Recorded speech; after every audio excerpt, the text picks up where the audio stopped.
Welcome back to the Tide Hanger. Happy Friday, everybody. I hope everyone is doing well today. Today I want to talk to you about something I've been wrestling with for a while. This concept is what's more important, the media, whether it be the comic, cartoon, live action movie, or is it the actual merchandise, such as action figures, statues, or anything else that you collect that would be sort of the collectible aspect. So what's more important, media or merchandise? Media, the show you enjoy, or the figures that are based on that media. We're going to talk about this. We're going to analyze this from a whole lot of different angles. And then I'm going to tell you what I've decided after wrestling with this concept for a while. And then, of course, I'm going to ask what you guys think in the comments below. But let's get into talking about media versus merchandise coming up.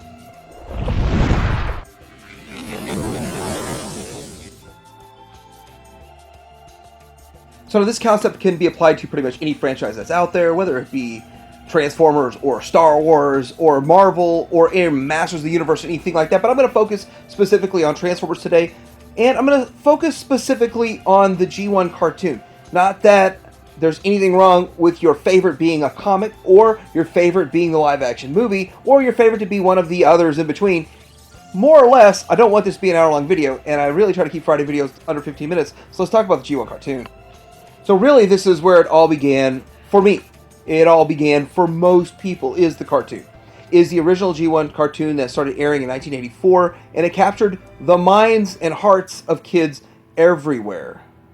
Like every show, there was the good versus the bad, and that was a pretty simple setup and a dynamic that we saw in almost every show. But there was something majorly different about Transformers. Yes, they transformed more than meets the eye. But what I really think is that when it comes to Transformers, it really did broaden children's minds, and it really inspired the next generation of people to go out with a broader level of thinking and realizing that there's so many possibilities. There's so much that could happen in the future. Future is so bright and so exciting. What will the future hold? If this is what we're seeing now, what is really going to happen in the future? Gotta think of all the developmental aspects of the show. Just because we watched the show, it expanded our vocabulary. What's cesium salami, right? But there's so many terms that are associated with Transformers that really you only see in Transformers or hear about in Transformers. Is still kind of cool, and it's one of those catchphrase niches. But I really think that if it wasn't for Optimus Prime, Transformers probably wouldn't have had such a tight hold on kids. Optimus Prime is such a great character, and they really showed how he could be strong, yet kind and understanding, yet powerful, and command respect from his team, not because he required it, but because they wanted to show him respect. We also learned about death, as if we didn't know about death, but yes, learned about death with Optimus Prime. Of course, it's kind of funny, people aren't really coming back. I mean, there's not really zombies out there, are there? But I gotta tell you, I remember running home from school to try to catch the last 20 minutes of Transformers. It was on daily in syndication. It was on the weekend, one episode on the weekend, and I was so upset if I was late getting home from school because I would miss almost half of the episode. Even when you watch it today, the music brings you back, and not just the music, but the score from the movie. It's outstanding, and I really do feel like it holds up today. And they did a really good job, not only with animation in the movie. The animation was okay in the TV show, but the movie was stand out. It was fantastic. And so was the music. It was just so ultra 80s. The other thing about the cartoon and the movie and all of that was that these characters were larger than life. They were able to take the toys and make the characters larger than life, and made a very big impact on us as kids and nowadays as collectors. I could go back and watch the original TV series and it's enjoyable, and I enjoy every episode when I watch it. I can also watch the movie, and I've watched the movie so many times I can't tell you how many. But back in the day when we watched the show, we were excited to get the toys. When we got the toys, we knew they really didn't hold up to the animation model. They did not match the animation model very well, and that was a bit frustrating for us as kids. But we were still excited to have whatever representation that somewhat sort of resembles what we've been watching on the show, and so we accepted that. We weren't stupid kids like toy companies thought, and that we could be duped into buying it. We knew there was a major difference. We just accepted it because we had no other options. Today we get the opportunity to right all of those wrongs. All those wrongs from G1, all those toys that sucked, that were bricks, can now have full level of articulation in the Masterpiece scale. And I would say that you could say Legend scale, yes, you could chase that down, and that's the same thing with your merchandise. You could say mainline, but really, Masterpiece to me is still the best of the best, and Legends is given a run for its money. We also have so many options out there, but they look like they just walked off the street. And yes, even the ones in the day like Shockwave. Shockwave was a good G1 figure, a good G1 toy, but what we get today, what we got from Takara, is still way more screen accurate than what we got back in the day. So I've kind of been pondering all of this for a while now, and I start to wonder, I keep chasing the cartoon accurate versions. And then now there are a couple of different options that come out. That one's more of a toy version.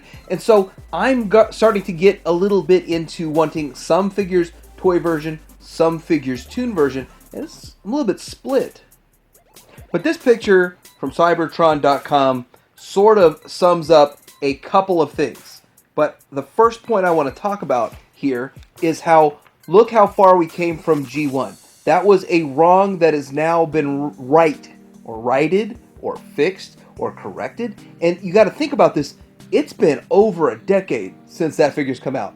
Or was it right at a decade when that figure came out? And so there's more to talk about this picture and what's going on right here. But I love this mold.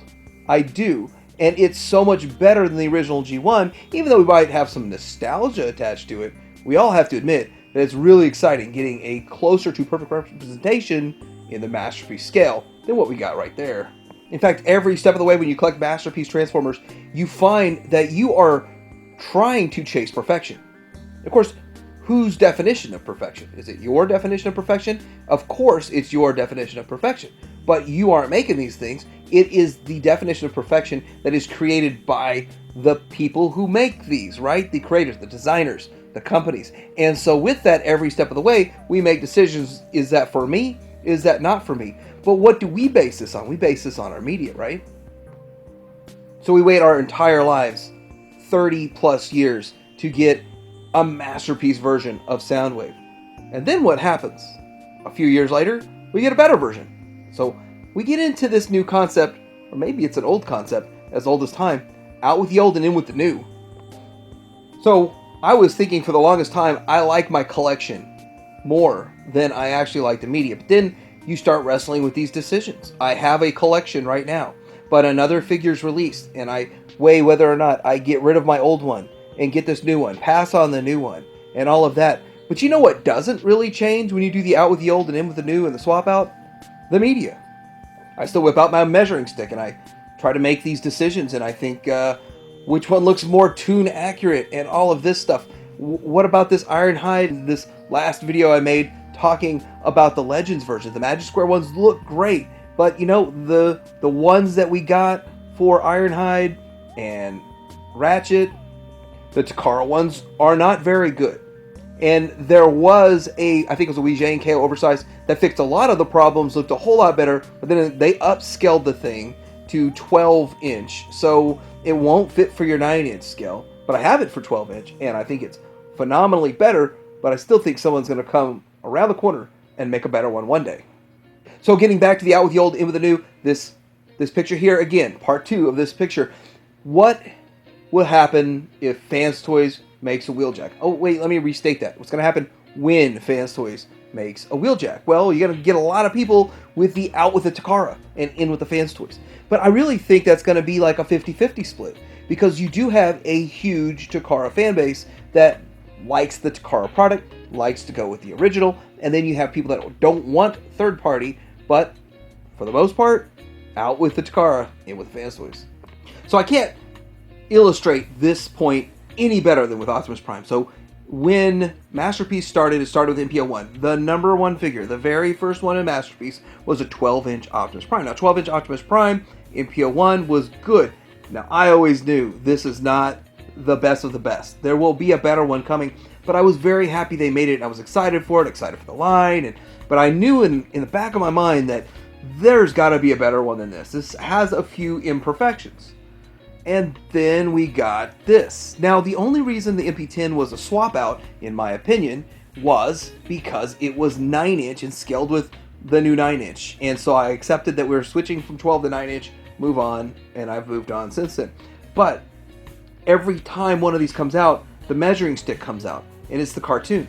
The media, every time your collectible is a decision to be made whether you want to upgrade it, it's the media. And so I keep looking at this and I go, this did not look right. MP10, I passed, I had 2 in my hand, I passed on it, and what kept me from wanting to buy it was because I didn't think it matched the media. The legs were too wide and stocky, and the overall figure was just too, it looked like he was squished and short and stumpy. And then we get MP44. Now, MP44 was really expensive, but I don't know if you guys have followed my channel long enough, but you know that I was on board with this day one. And I made videos about this before it even came out, when it was just, we didn't even have a color picture of this guy yet. And I was comparing it to everything that was out there, comparing it to the media and all of that, and saying that this is as close as we are probably going to get for a long time to matching the media. But what drives my collecting?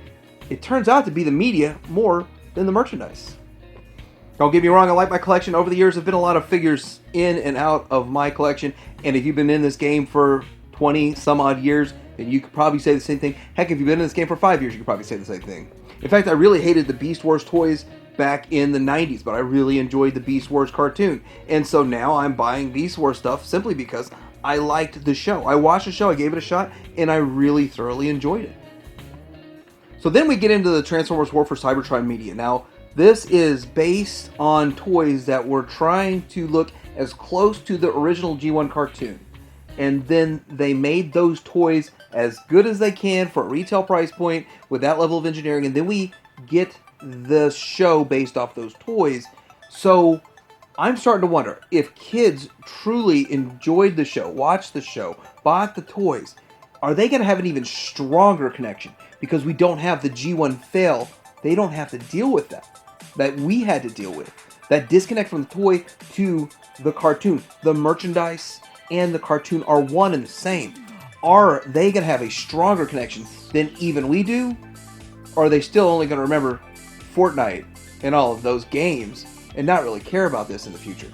Who knows? So after all my dwelling on this topic and thinking about it over and over and over, trying to understand even my own collecting habits, I've realized that it is the media that I enjoy most. It is the media that does more for me. It is actually more important than the actual physical figures on my shelves, because when something better comes along, I'm swayed. And I know a lot of people out there say no matter what comes, I'm sticking with this character, or this other character doesn't mean enough to me, and I know there's that whole discussion that also could be had. But I'm curious what you think. Are you more interested and satisfied with watching the media than looking at your collection? Is it your collection? Nobody's going to make you upgrade no matter how good the next iteration of that character comes out, because you feel like you've got quintessentially the best collection that you can have? Or are you super excited about future items that are coming out and ready to get rid of half your collection? Who knows? Let me know in the comments below, like and subscribe, Teddy Hanger out.